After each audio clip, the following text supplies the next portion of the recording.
I've been a chef for a few years at this point, and something I've grown to notice is a major disconnect between food critics and quote-unquote fancy restaurants versus the general public and even avid food enjoyers. I love food, and so I get pretty excited every time I hear critics and reviews rant and rave about how good a particular restaurant is, only to go to said restaurant and have an average to slightly above average experience at best. This is pretty standard for me at this point, so much so that I've gotten jaded about it in recent years. Consistently, my best experiences are junky food with people I love, or exceptionally underrated restaurants that clearly have someone extremely talented in the back. It's sad then that this is an almost one-to-one analogy to what I experience in and with video games today, especially in regards to the elitism displayed in reviews for games that are created for everyone. And unfortunately, there's no better example I can bring up than this game.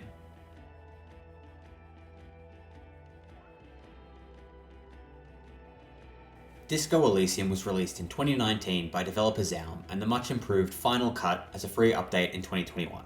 My go at a one-sentence summary is that it's a really interesting detective novel cosplaying as a role-playing game. If I had to force it into an arbitrary scoring system, I'd give it about a 7 to 8 out of 10, though for reasons that are very unique to this kind of video game. Though I'm not much of a reader or writer, I've played more than my fair share of video games. I've played this one for about 100 hours at this point, completed most kinds of playthroughs that you can imagine to make this video, and I have a big love for stories. So I believe I have a solid foundation to be critical of this game. My goals in making this video are, after your either brief or in-depth viewing, you can come to appreciate and understand the game. My spell has succeeded and you're willing to pick the game up either for the first or 10th time to see it through to the end, or you're someone in the back that is likely never going to play the game for practical reasons. This video should act as a sort of Wikipedia entry giving you the second-hand experience of playing the game. Also, in an effort to keep this video more focused, I will remain as apolitical as is possible and reasonable for a game so dialed into its political commentary. I should also mention that all commentary about this game is referring to the Final Cut version. I haven't played the original version, but I've seen a lot from it to understand that it was strictly worse, and if you've only played the original, I highly recommend coming back to the new, as it appears to be a massive improvement. Firstly, I'm going to address everyone who hasn't played this game. Either they've installed it and played 0 to 10 hours, or they're on the fence about buying it. Sincerely, this game is one of the best written pieces of media I've consumed. It has no mechanical requirements from your PC or fingers, think Witcher 3 at max graphics and StarCraft at max MMR. Also, contrary to most people's perception, it's not just for high-level political wizards, so it's extremely accessible. Though it doesn't really make full use of video games as a medium, and has a few issues that make it frustrating at times, some caused by its lack of communication on its systems, which I hope to address, it's very much worth your money, coming from someone with low patience, time, and appreciation for CRPGs in general. Speaking of low patience and time, I understand that this is a longer video than some might expect. A lot of that time is devoted to the spoiler recount of events, however I've put timestamps in the video if all you want to see is my mini tutorial and conclusion. In this spoiler-free section, I'm going to give the proper tutorial the game is lacking and some ideas and thoughts about the game that should help give you a way of approaching it to get the best time out of the game. Or put in another way, how I think you should play it to actually have fun. Disco Elysium is a CRPG, meaning it tries to emulate the more traditional role-playing games played over tabletop, instead of the more colloquial use of RPG used today, to describe anything with a leveling system, loot, and usually involving a fantasy setting, though not always. Think Dungeons & Dragons rolling dice with a bunch of losers at a table at your house versus the hypermasculine Chad playing Skyrim after school. Functionally, this means that the game is less about your inputs and more about your decisions, generally speaking. When I went into this game, I had very little knowledge. I expected something very dialogue heavy, including a strategic combat system similar to Baldur's Gate or other strategy games, with a detective mystery, crime-solving coat of paint. I also imagined the game would have many branching paths, and thusly many different and varied endings, again, similar to Baldur's Gate. However, this is not what you should expect. This game is more similar to a book or TV show with a story that has big moments of action and discovery for its characters that you view from the outside. That's not to say that there aren't meaningful decisions that change things throughout your playthrough, just don't expect them to have massive consequences. Though this seems like a negative, I think it actually works in the game's favour to prevent things like save scumming. To demonstrate this, let's imagine for a second a locked door that you want to open to get inside some new location. You see that if you're lucky enough, you may be able to pick the lock, but after a few attempts, you break your lockpick and leave, only later to find a key that you realise unlocks the door for you. The end. In Disco Elysium, this door is an engineered story moment that is too important to not open, so if it's important enough, you will always be able to find a way in. In another game, this door may be something that is gated behind specific quests and builds and not open for all, and thus you as a player are incentivized to get it open by any means necessary, and are not sure what tools the developer has given you to open it. So, prior to picking the lock the first time, you save. Then you make your attempt, fail, reload, and then try again till you succeed. Save scumming. There's a big can of worms attached to this, related to cheating and the best way to play video games that I'm not going to get into, but regardless, it's extremely unsatisfying as a player to potentially miss out on content that you might really want to pursue. So I'm not just sympathetic to this kind of thing, this is something I actively did in my first playthrough. Though this may contradict what I said about preventing save scumming and end up being a massive self-report, I hope you can at least understand where I'm coming from with the expectations I had coming in. The game does a poor job of telling you that it will handle choices and decisions like this, so going in with the wrong idea of the game, as I did, you will feel as if you're missing out on content when you fail, even if you aren't. Imagine if behind the door there was a +5 legendary sword, and you could potentially miss out on that because you got unlucky with your lockpick, and I hope that gets my point across. So if you're going into this game, trust that it will not leave you helpless, or give you the worst ending ever if you fail here and there. Enough preamble. It's time for character creation and what I think is the best part of this game other than the writing. This game is set in a world that mirrors our own with some key differences but none that would affect the game's character creator. So how do you create an interesting way to build a character in a CRPG if there are no magic or special skills that you might traditionally find in another game? The developers have chosen to emphasize ordinarily mundane features that any detective might have and turn them into the equivalent of those skills in an ordinary game. You may not have a specialization in illusion magic, but instead have the ability to You may not have a specialization in illusion magic, but instead you have the ability to both lie and detect lies proficiently.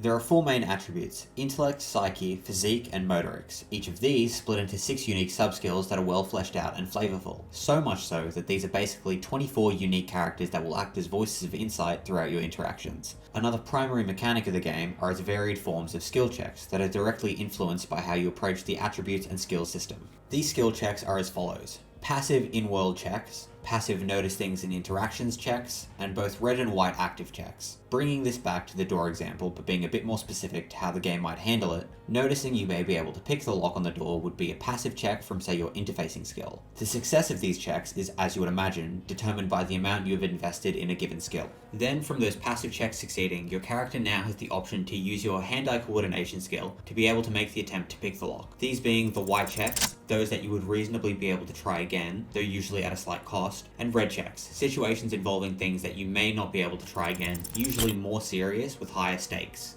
To expand on this a little bit, for passive checks, these are usually less random and more about meeting a certain threshold. Furthermore, you may be able to notice when you have failed a check, though this isn't always the case, as it would lead to moments where you can glean information that you shouldn't. For example, if you were to have a conversation with someone that was lying to you but you don't know it yet, the game gives you a prompt from your lie detector drama skill notifying you that you have failed a passive check. You, as the player, can then reasonably make the assumption that the person is lying to you even though you failed the check to be able to tell. And then expanding on white and red checks, these are usually a bit more random, as you will always have a chance to fail or succeed no matter your proficiency in any given skill. The way to approach these more active checks is by treating them as puzzles you have to solve by using specific tools, information, and gear to add enough modifiers to make them reasonable enough not to fail. Again, to use our door example, perhaps just raw dogging the lock, you have about a 50% chance to succeed. However, if you take a moment to consider your options, you realize that you have an eye magnifying glass in your inventory. Or you may remember that you can purchase extra bobby pins from a special NPC. Or you have a pair of gloves that make detail work difficult, that you then take off to make the lock easier. Combining all of this, that once 50% chance comes to a 97%. Though it's rare, you'll be able to find all the wacky ways you can add modifiers to each check, and if I'm being honest, some of my best memories were just winging it on checks only at about 60%, and succeeding leading to these tense, climactic, and satisfying moments. Though this is separate from skills, there is another form of progression in the game in the form of thoughts. These are flavorful ways you can add perks to your character and help roleplay specific features you want your character to represent, though you're only limited to a few, and they take in-game time to internalize. Flavor is the key word with these though.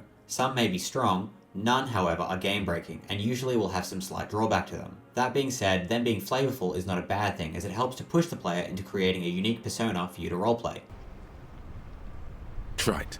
Contrived, mediocre, milquetoast, amateurish, infantile, cliché and gonorrhea-ridden peon. If there's one takeaway I'd like people to have when they play this game, it's how I think you should approach it if you want to maximize the chance you'll actually have fun and enjoy the game. though obviously everyone is different and this is just my opinion. Though it's cool to, in theory, bring out your notebook and deeply consider every single option that a developer may have had the foresight to put into the game that would lead to these "I've deduced the game about deduction" moments, this instead leads to frustrating moments when the developer reasonably has not considered every possible option that one might have. I think this isn't the best approach, at least if having a good time is your goal. Don't ruin the game's pacing by spending literal hours running around the city just for an extra 15% on a skill check that is ultimately inconsequential. Accept that throughout your playthrough you will fail, but these moments only exist to make the absolute baller fucking highs that you do experience even better. And if you are really stuck on something you want to complete a certain way, don't feel too ashamed to save scum if it leads to a better experience. God knows I prefer to spend a minute save scumming versus painstakingly racking my head and clicking enough to reduce carpal tunnel for the same outcome.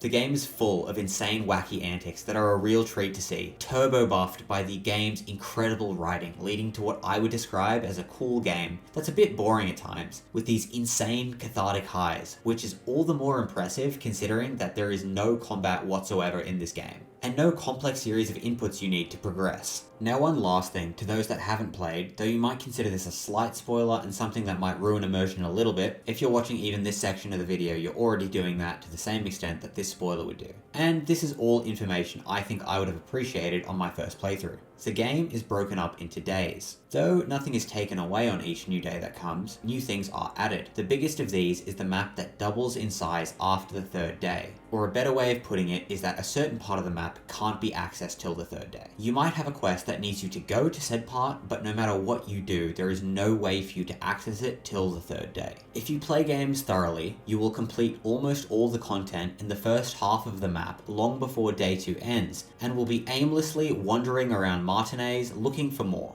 Understand this going in, and know that there's not an endless supply, and letting day 3 come might be the most effective and more fun option. I'll speak about this more in the spoiler section. Also know that not all NPCs are created equally, though the game is written so well you may think otherwise. You should go into certain conversations with a lot more thought than others, and the game will usually give you hints for those that you need to be aware of. You could go the route of treating everyone with meticulous attention to detail and making decisions as if it was the real world and you could say and do whatever you, the player, imagined. However, I find this leads to frustration and boredom too often for me to consider it the best way to approach the game. Instead, maybe just relax and enjoy until you come to a conversation that the game has tried to warn you prior to take more seriously. Now, to all the people that are reasonably never going to play this game, I hope this can also be something that you can use to somewhat understand the game, whilst also gaining some second-hand enjoyment. Disco Elysium is best played with as little outside information as possible, but can still be enjoyed after knowing the plot. The surprise and mystery around what happens in the story is kind of like a modifier that adds to your overall enjoyment of the game. So a last warning before I remove that modifier in the rest of this video. The game goes something like this. You emerge from darkness and converse with your internal systems. This is the first experience you have with the game's quality writing and somehow equally impressive voice acting. Also introducing you to the primary gameplay of choosing dialogue options and interacting with your other inner systems, usually your skills. This unique way, the game communicates its ideas to you of many thoughts in your head, giving insight on each unique and specialized perspective, is incredible, and I think only really possible with the quality of writing on display. Though it's at its best, while it's still extremely novel and funny at the start of the game, at no point throughout all my playthroughs did this system become annoying. It is the highlight of the game. You wake up with super amnesia, but find yourself in a shabby hotel room that you presumably trashed during a hectic bender. The game introduces the secondary systems, points of interest, clothing and inventory, and your 2 effective health bars, both body and morale. It also teaches you that most decisions will have a different degree of depth put into them than most other games. Turning off the fan stops it from spinning, making it easier to retrieve your tie, as you imagine it would. Though this seems like a silly and minor thing to those that haven't played, most games handwave a lot of small things like this to streamline the experience for players. Or it could be that it's for both players and developers, I'm not sure. You meet some quaint people that can give you a few more hints as to where you are, what you've been up to, and what kind of world you're in. Your partner in crime fighting to be is waiting for you at the exit of the hotel. This man throughout the game acts similarly to a tutorial, or maybe more similar to a guide to help you through a wasteland. Extremely kind, surprisingly complex, ultra straight man. Kim Kitsuragi, Lieutenant, Prison 57. Kim throughout the game is your lifeline. The writers went to the trouble of giving him an incredibly fleshed out backstory and motivation, and it really shows throughout the whole game.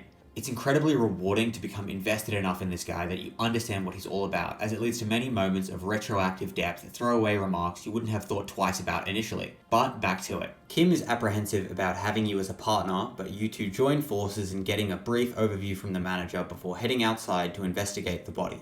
The handling of the body is well overdue, both from a late reporting of the event coupled with your past self's recklessness and disregard for the case. It's been rotting for around a week. Before you handle the decaying corpse, your body is likely to fail you due to your hangover. Kim informs you that, though you're having a bad time, ammonia might help you bear with the smell and the sight.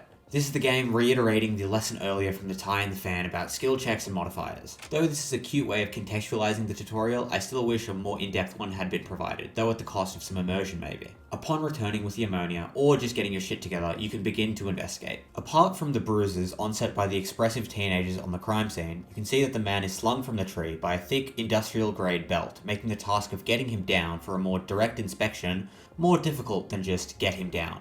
You have the options of shooting him down, though with Kim's gun as you have neither your gun nor your badge, or asking for assistance from someone else. Now a small break from the events and more a rundown on how this story section of the video is going to work. Though the big events in the game are consistent through all playthroughs, there are small changes here and there to each of these. Also, this section wouldn't make much sense if I just went in sequence with each of the big events with none of the context surrounding them. So I've decided I will be vague about specific choices, but give a general path that I think would represent an average playthrough with some insights here and there on the ways events can change based on your decisions. I also won't go into detail on any of the side quests the game presents, save for one specifically, as it's hardcore! This screams arbitrary, but if I thoroughly tackled the story and side parts of this game, this video would be about 10 hours long. Okay, back to the dead guy in the tree. Some important clues gained from this investigation are the pairs of boot prints frozen at the scene of the lynching that you deduce to be 8 distinct pairs with notable unique boot signatures. And more importantly, that the man contains a bullet in his brain, signaling that the hanging was likely just a cover-up and that the real cause of death was a shooting, though most players won't find said bullet till a lot later. From here you're routed into talking with either representative of the two main opposing sides in the ongoing conflict in town, Joyce Messier of the Wild Pines and Everett Clare of the Union. The order you take doesn't matter too much, but generally you will talk to Joyce first, who will feed you some more details of the current events and give you the task of investigating the drug trade that's being hosted by the Union's lorry drivers. Joyce is also one of the NPCs alongside Kim and some others who can expand the world and inform you of things like the history, culture, and philosophy of this place. More importantly, she tells you of the coming doom. In a vague number of days, she suspects that the mercenaries the Wild Pines hired to intimidate the Union will go rogue and host a trial to avenge their comrade, the victim.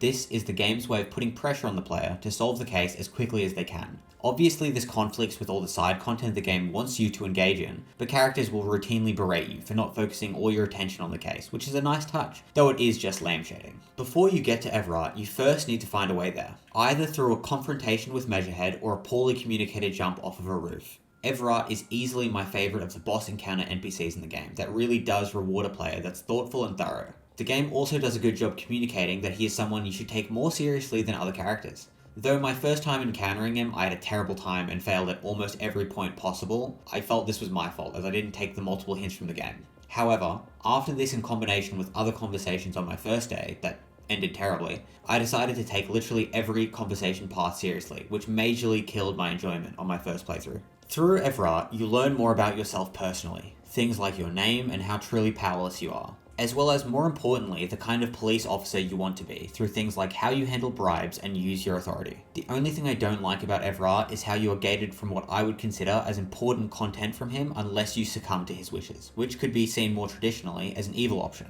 Specifically, his request for you to intimidate a local citizen by unlocking their home as a show of force that is supposed to signal that the police are in cahoots with the Union. From a role-playing perspective, this is unsatisfying to say the least, as you need to pursue this to eventually retrieve your gun. However, this being a corrupt thing to do, I wish the game had provided a better option for players that wanted to pursue a less morally heinous act. For example, trying to directly communicate with the citizens about what's happening so that you may lie to Everett, or outright being able to refuse this from Everett, severing ties with him, but then giving the player an alternative option to retrieve his gun. People that have played the game might counter by saying that this is not the only way to get a gun, as you may retrieve one from another character who kills themselves, or something that's essentially a gun if you're thorough with talking to NPCs and make an unreasonable leap of logic with your equipment. However, one of these is a story moment that the same kind of player that has problems with this whole situation with Everard would probably have an even bigger problem with, whilst the other is just something you have to luck upon or have information from outside the game to achieve. However, the larger problem is that, as Everard rightly points out, merely the fact that someone has a police officer's gun is a problem for the lawful good police officer character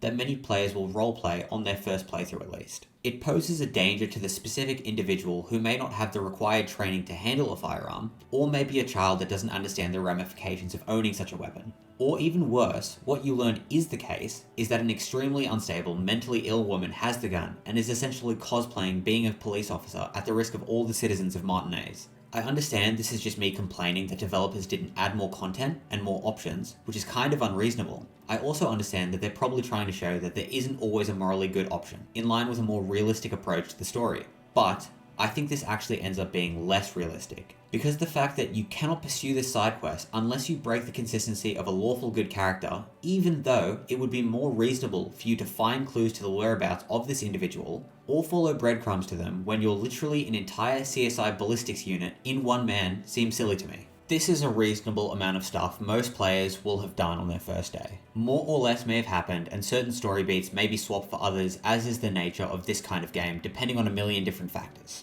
But nonetheless, unless you're some sort of premonition wizard, a developer of the game, or someone that watched this video to learn the mechanics and have the right mindset going in, your first day in Martinez on a blind playthrough is a fucking mess. But I don't necessarily dislike this mess. It's no doubt intentional and is somewhat realistic considering the state your character was in when you started. I want to highlight the moment you have with Kim on the veranda of the hotel. You would be completely helpless and lost without this man, and the game is not so subtly communicating that to you, whilst also expanding your preconceptions of him. He's not just the standard straight man, he's a character someone spent time trying to create a rich history for. So even if you made all the wrong decisions on your first day, and you feel like your playthrough is so fucked you may just want to start a new one, Kim is there to reassure you that not all is lost, and you can still do what you came here to do. Solve the case. So you head into your room for the night with the entire hard drive's worth of information about this place and its characters and the surrounding world, as well as all the mechanics introduced to you, and think a little harder about how you're going to fix things. Day 2. The day begins and you go downstairs to see a new group. The prime suspects have arrived on the scene. Meet the Hardy Boys. Kim tells you that they are essentially the de facto police of this area, as in Martinez, police have little authority amongst its citizens and primarily follow the law set by the Union, enforced by this group.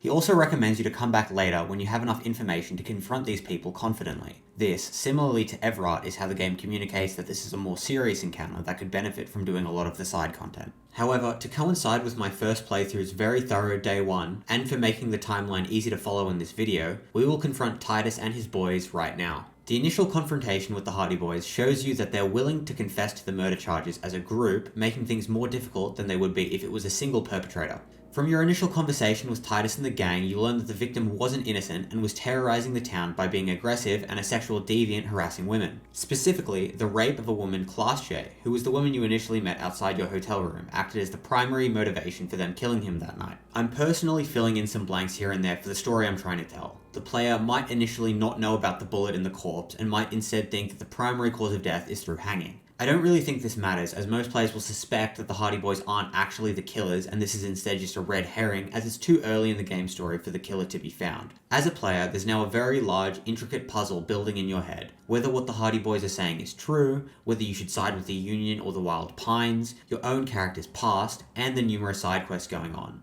Your journal should look like a disgusting mess at this point. Going to talk to Class J, you're not sure where the story is going, and you need at least a few questions answered. So when you go to her empathetically and try to learn of the trauma she may have experienced that night to fill in a few of the puzzle pieces gaping in the player's brain, as most stories would at this point, in an awesome twist, she instead increases the complexity and sets into motion a sequence of events that had me hooked and in awe of the story of this game. She informs you that she was never raped, and the victim was essentially her boyfriend of a few months. She was the one who made the call to the police station to investigate, and the Hardy Boys and presumably the Union are trying to use her to lie and create a narrative about the murder. For whatever reason, perhaps her jaded outlook on life, or impression of you, or self-respect for herself, she chooses to disregard their wishes and impart the truth onto you. There is more back and forth between Titus and Class J as you ferry on new information between them and learn more about the victim Lily's character and history. However, at this point, there's a suspicion growing in you from all the back and forth, not to mention the two difficult checks present in the dialogue options from Drama, your lie detector, and Volition, your morale and discipline. There are 2 points in this section of the main quest that are absolute standouts that I will always remember when I think about this game.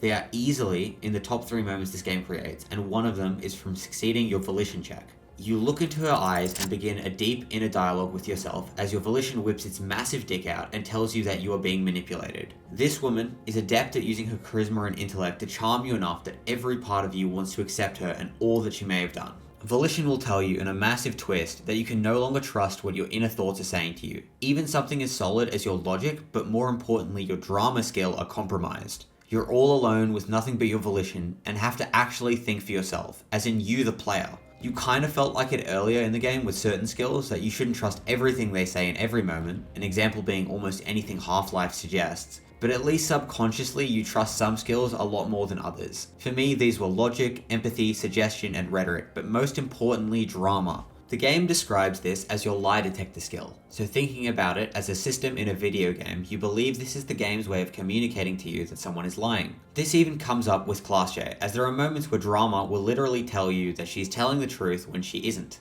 Instead, the developers chose to make this skill way more interesting. It's what your character believes to be a lie, instead of being a magical video game lie detector. Having all these skills ripped away from you and leaving you to think for yourself was genius. You can even succeed in a difficult drama check to detect that she is indeed lying, but because the game really wants you to think for yourself instead of just giving you the correct option, this doesn't help at all. Instead, your brain understands what she's doing and is rightfully enraged and will now believe everything she says from this point onward is a lie, even if it's not. At points in this check, even your own Volition can't be trusted.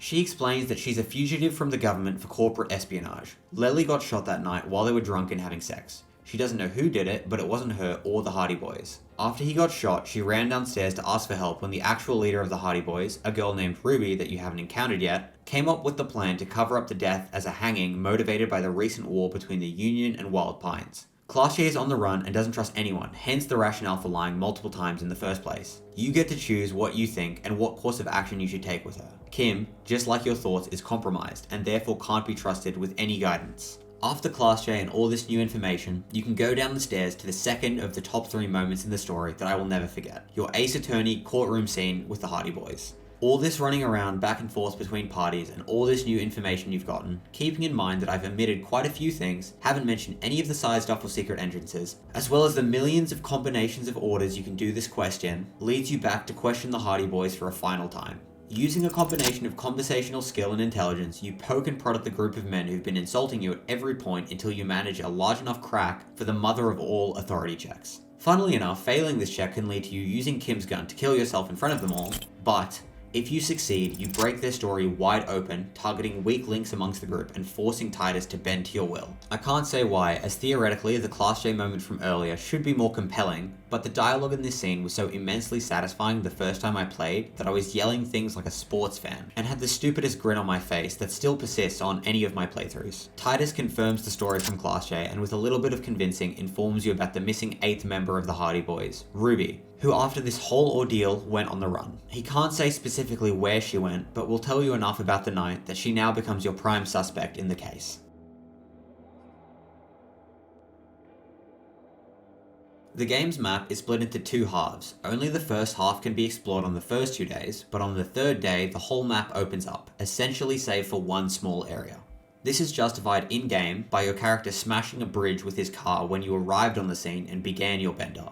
It takes till day 3 for the engineers to repair the bridge that you broke. What I suspect is the developer's intention in this is that it forces the player to thoroughly explore each area so that it lowers the chance that they'll miss important side content. Though this has its flaws. One which I mentioned prior, you completing the content too quickly in the first 2 days that leads to you not having anything to do, which in turn leads to a lot of aimlessly running around. The second is about subsequent playthroughs. You might really want to do certain content in the game, but it's gated till day 3. The first solution someone might say is that you should just sit on a bench for time to pass till the 3rd day, and this works, but it's not a perfect solution. I wish there was a way for you to enter the coast prior to day 3, maybe some convoluted way that most players wouldn't be able to see unless you used a wiki you could enter through the sewers in Martinet by completing some quest. Or a sort of New Game Plus system that makes it so the whole map is open from day 1 once you've completed the story once. Obviously, some side quests would have to change a bit for this to fully work. I understand this is just more work for the developers, and in the grand scheme of things, it's not a big deal, more just an annoyance I experience on every playthrough. More so than anything, I just wish that the game had done a better job of communicating to you, the player, about how there are no ways to get to the coast other than waiting, as a lot of the tedious running around I did on day 2 was just trying to find some secret way to enter the coast after I'd done all there was to do. When you reach the coast, there's a wave of new content for you to experience, and so similar to what they did with keeping the coast inaccessible till day 3, it's impossible for you to find Ruby till at least day 4 to proceed with the main story. This to me is less frustrating, as there's more than enough for you to do on day 3 that unless you choose to not engage with the new content, you will guaranteed have plenty to do. Again, as a reminder, I won't be going over any of the big side content here, save for the mention of my favourite towards the end of the story recap. You conduct more interviews and come to learn that the lady you're looking for has been spotted nearby. You stay at a nice old lady's house, find some more clues, and on the 4th day you get a gut feeling that the lady you're looking for resides inside one of the abandoned buildings along the coast. After convincing Kim and working out a way inside, the game heavily hints that a big moment is about to occur. This is the biggest turning point in the game, and while ideally I would have preferred an even more explicit warning from the game, I can't say that it doesn't try to warn you. It's hard to say what's best, but personally, something akin to the tutorial agent saying something like, after taking the next step, you won't be able to pursue 90% of the content left over, so make sure you're happy with where you've left things. Though I understand this might be more jarring and some people prefer the hints from Kim. After steadying your resolve, you walk and are greeted by Ruby, trapping you with her pale wave emitter, which is essentially just a speaker that blasts you with radiation, functionally incapacitating you. You then proceed to interrogate Ruby whilst you yourself are under duress, burning through your healing. She has a strong will and sense of justice, and thusly wants to make her case proving her innocence instead of outright killing you. Though your character might lean towards her being the murderer after all your prior conversations with Class J, as a player by this point, you're pretty sure that she's innocent and yet another red herring. However, she still gives you a lot of valuable information about you and how Class J was indeed the one to coordinate the cover-up of the murder, not Ruby. By this point, in an act of desperation, you can make a pain threshold check to withstand the onslaught and destroy the machine Ruby is using to restrain you. Ruby is now cornered. She pulls out her gun, and you have the options of letting her kill herself or convincing her that you'll let her go free without any more interference. Either way, this is the last time you will ever see Ruby on this playthrough. This is the other way you can get a gun in the game. By letting Ruby kill herself in front of you, you can take her gun. Obviously, most players won't want her to do this on their first playthrough, especially not the ones playing a lawful good-esque character. You can then investigate her little cave and gain more information about her and her thought process. Then, after leaving the cave, you are locked out of fast travel. Joyce Messier is gone, and beginning to worry, you head to the Whirling in Rags before the game screams at you that shit's going down. This shit is the Mercenary Tribunal. Probably the most eventful moment in the game, and the first time it judges you for your actions in this playthrough. There are way too many different ways you can approach this scene, and a lot of ways decisions you've made and content you've decided to do affects the choices you make in it. Again, to reiterate, I'm not going to list extensively every avenue of difference here, but instead give a summary of what most players will experience on their first playthrough. You approach the armed and armoured mercenaries in high tensions with the Hardy Boys group. They are drunk and clearly upset about how their commanding officer still has yet to be avenged, with very little headway in the investigation. This, coupled with one of the mercenaries having heard the Hardy Boys' initial confession, lead to this point. You place yourself between the two opposing groups before your body and brain are at odds with each other. They assure you that both their options are the superior. Them being the peaceful option from your rhetoric and empathy versus the violent options from your half-life and hand-eye coordination. Based upon all the information you've gathered, you can present it to the new commanding officer Corty to varying degrees of success. You can understand that it wasn't just his commanding officer, it was his brother that died. You can convince him that the Hardy Boys weren't the actual murderers, even though they tried to convince everyone that they were. You can even try and demonstrate that them killing the Hardy Boys isn't in their best interest, as it's not the correct procedure for them, as well as pointing out how ridiculous it is for them to gun down the Hardy Boys while drunk. However, no matter how much you've done and how thoroughly you've presented your case, this doom was set in stone as you enter the gunfight with the mercenaries. You will always watch as the lieutenant lands the gnarliest of headshots in the eye socket of one mercenary. You will always be gunned down, no matter the degree of health and armor you have equipped, and you will always have the last second decision to warn Kim about the enemy on his blind side, ready to gun him down. You will also learn that a range of people from the Hardy Boys may or may not have survived during this reckoning.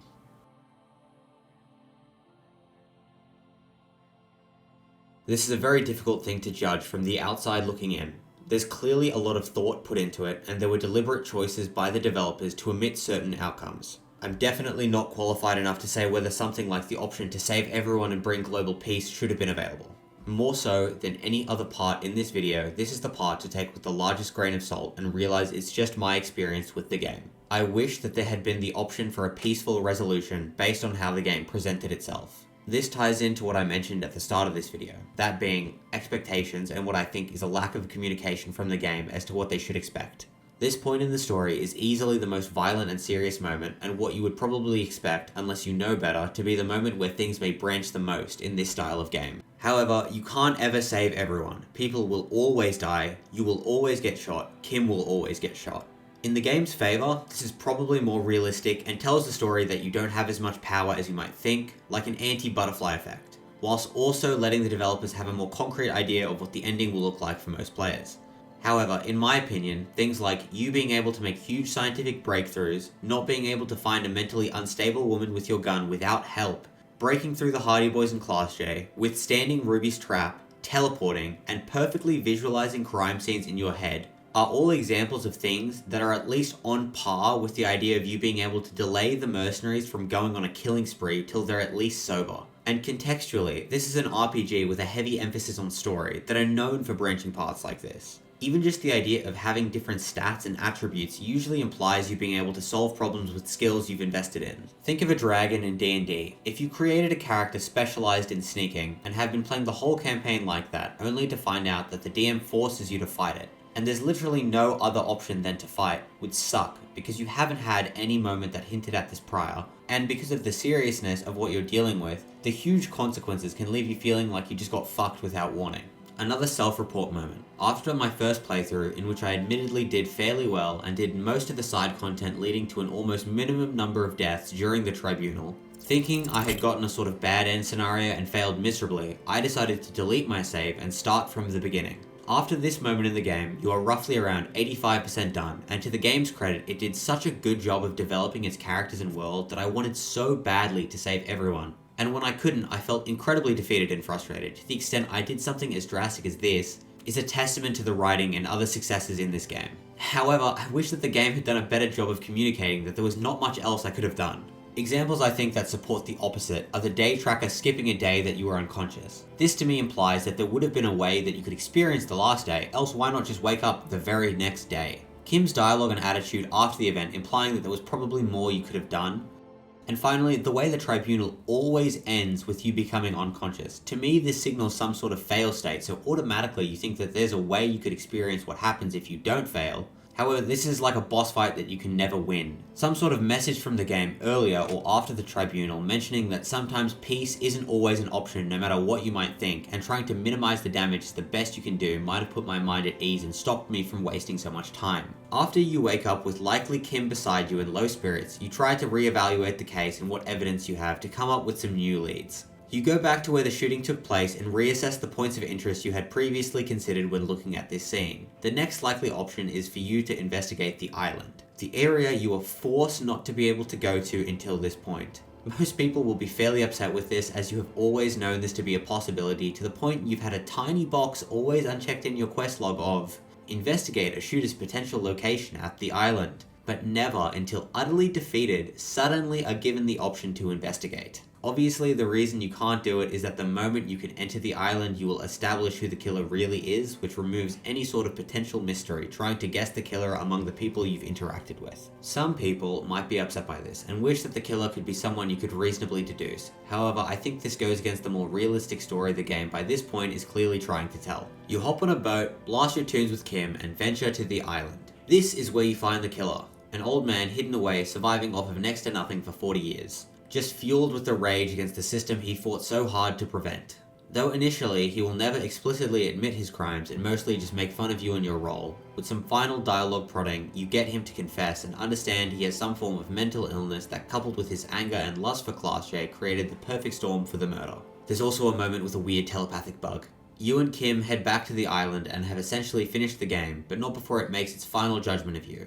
It's not exactly a perfect way to look at it, but to me the tribunal is the game's way of judging the actions you've taken externally to solve the case, whereas the moment you have with Precinct 41 is more judging your rationale. Your colleagues from before your amnesia confront you and tell you that they were tailing you the entire time with a brain specialist that acted as a consultant on your mental state. They will speak to you about your relationship with drugs throughout your playthrough and ask for Kim's input about your political leanings and his assessment of your moral character. The game will most likely end with you being able to return to the precinct somewhat rehabilitated, potentially bringing Kim along with you. Though there is a convoluted way that there can be a drastically different scenario and or they may reject you based on your continued abuse of substances, though I feel many players will refuse to use on their first playthrough. The game's ending doesn't really end in many different ways, it's all some flavour of the same. However, I think the better end lies with my favourite moment in the entire game. After completing a small side quest involving a church to laboratory to drug lab to nightclub between a group of teenagers and a programmer, the teenagers, whom after all the benevolence you've shown, give you the power to name their new nightclub. In an abandoned church that's falling apart with a pillar of existential dread that everyone's aware of, you amongst friends actively choose to see the fun and passion in the world that is Disco Elysium. With the new and improved beat, courtesy of Egghead, go absolutely fucking nuts on the dance floor and order your partner Kim to join you as you dance yourself to near death. This sequence and these checks are so fucking amazing and honestly worth the price of the game on their own. The only fault I have for these is that you can fail the dance check and your feeble body doesn't allow you to wreak havoc on the dance floor. If you've skipped this quest in the past or not done it until its proper conclusion, you need to go back, follow the wiki and finish it, because this moment is what caused me to make this entire video. It was a perfectly cathartic moment, super fun and rewarding, and all of this despite the glaring lack of gameplay. Disco Elysium is frustrating, tedious, hilarious, thoughtful, and amazing all at once. It can at points capture your attention during a multi-hour playthrough or whilst on your way to work, which is a rare feature of any media. That being said, I think none of the feedback I've seen about the game notes its giant flaws. Its biggest probably being that it doesn't do a lot on the gameplay side of things and acts more as an interactive book. I think something as simple as a shift in perspective is all it really takes to improve your experience. And while this applies to all media, I think it's extra important with this game. I think the world of Revachol has a lot of history and rationale behind it. It's clear a lot of time was spent trying to craft all of this. And I'm sure some people really like this kind of stuff, but for me it got to be a little much. All those giant dialogue boxes of irrelevant details did nothing except ruin the pacing of the game and remind me of some shitty teachers in school reading out of a textbook. However, I truly think that if you try to meet the game halfway and not take it super seriously, let yourself be a bit goofy with it, the game has some truly incredible moments that I don't think you'll find in anything else.